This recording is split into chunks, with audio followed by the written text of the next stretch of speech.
Welcome to my YouTube channel Inshallah Motors. ये Creta 2020 है।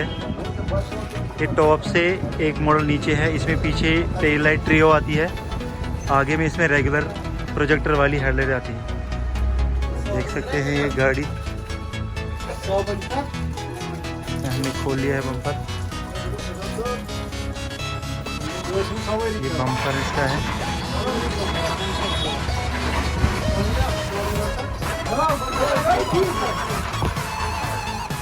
इसमें ये रेगुलर प्रोजेक्टर वाली हेडलाइट लग जाती है। इसमें हम फिट करेंगे ओरिजिनल Hyundai ट्रियो हेडलाइट। इसकी डीआरओ बिल्कुल बहुत ब्रॉड आती है और प्रोजेक्टर भी आप देख सकते हैं। इसकी रेगुलर वाली जो लाइट है ये है।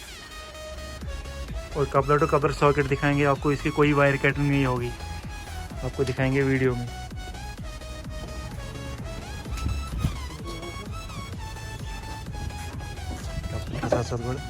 कपलर फंसा